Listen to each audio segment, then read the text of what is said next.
Welcome to the Sleepy Tales podcast. This is a solo media production. This story is called The Quiet Between Us.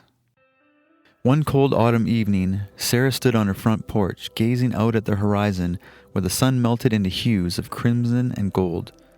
The trees that lined the streets were ablaze with the deep oranges, reds, and browns of the season, and every now and then, a gust of wind would send a flurry of dry leaves swirling through the air like confetti.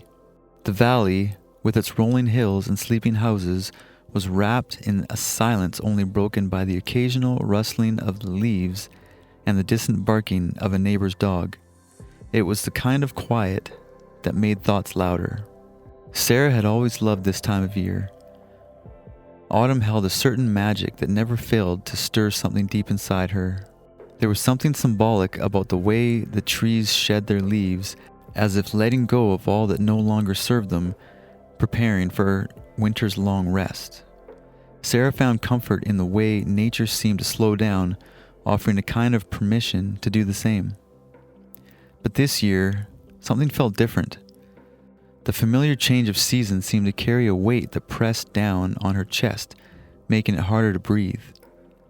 She wrapped her arms around herself, more for comfort than warmth, and took a deep breath. The air was crisp, sharp even, but it carried a familiar scent of wood smoke from a distant fire, mixed with an earthy fragrance of damp leaves beginning to decompose. It reminded her of the bonfires her family used to have when the kids were younger, the way they'd roast marshmallows and laugh, bundled in sweaters and scarves. Behind her, the house loomed, silent and still. The white paint was peeling in places, and the window, though clean, seemed to have lost her sparkle over the years. It had been her home for the past 20 years. She and her late husband Tom had bought it not long after they were married, back when everything was new and the world seemed full of endless possibilities. They had raised their 2 children there, watched them grow from babies to teenagers to young adults, each milestone marked by a family dinner, a celebration, or a simple shared moment in the backyard. Now, with the house empty and quiet, Sarah often found herself wandering through the rooms, touching the walls as if they could somehow hold the memories she longed to relive. The laughter, the chaos, the endless chatter that used to fill the space had been replaced by an eerie stillness. Tom had been gone for 3 years, and both kids had long since moved out, pursuing lives in distant cities. Sometimes the silence felt too much to bear. Tonight, however, Sarah wasn't alone. Inside, sitting at the dining table with a cup of tea, was her daughter, Emily, who had come back for a rare visit. Emily was now living in the city, wrapped up in her job, her relationships, and a life that seemed a world away from the small town she once called home. Sarah had been excited about the visit, though she had also felt a strange tension leading up to it, an uneasiness she couldn't quite explain. It wasn't that she and Emily had grown apart, but there was a distance between them now, a kind of unspoken understanding that life was moving forward in different directions. As Sarah watched the last light fade from the sky, she found herself thinking about the conversation she had with Emily the night before. It had been unexpected, raw, and emotional. Emily had always been the strong one, the one with a plan, a goal, a direction. But last night, after a glass of wine and a long silence, Emily had finally opened up in a way she hadn't done in years. She had confided in her mother that despite all her successes, she felt lost. "I don't know what I'm doing anymore," Emily had said, her voice barely above a whisper. "I feel like I'm just going through the motions. It's like I'm chasing something, but I don't even know what it is. And no matter how hard I run, it always feels just out of reach." Sarah had listened in silence, her heart aching for her daughter, yet feeling a strange sense of connection.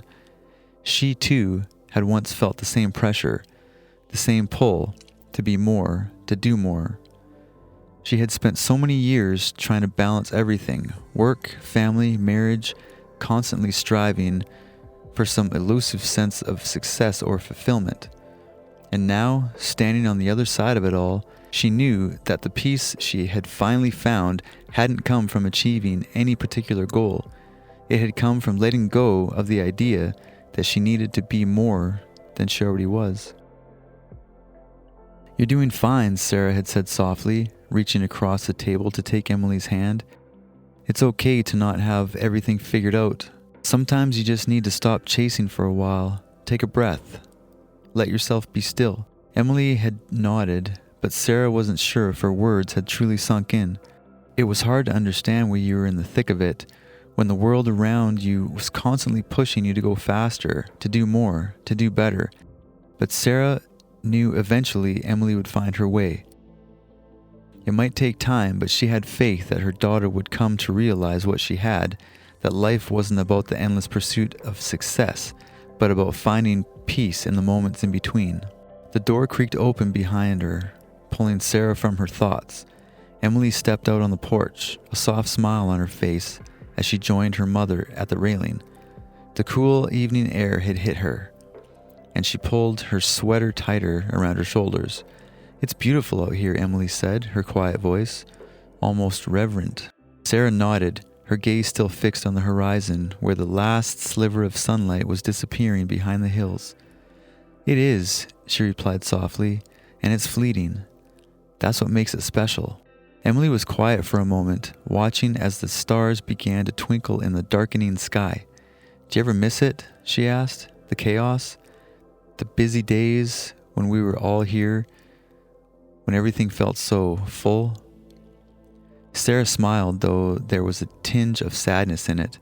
"Sometimes," she admitted, "I miss the noise, the energy. I miss having you and your brother running through the house, arguing over who got the last slice of pizza or whose turn it was to do the dishes." Emily chuckled, the sound almost lost in the rustling of the leaves. "We did argue a lot, didn't we?" "You did," Sarah said with a small laugh, "but it was a good kind of chaos. It made the house feel alive." "And now?" Emily asked, her voice tinged with curiosity.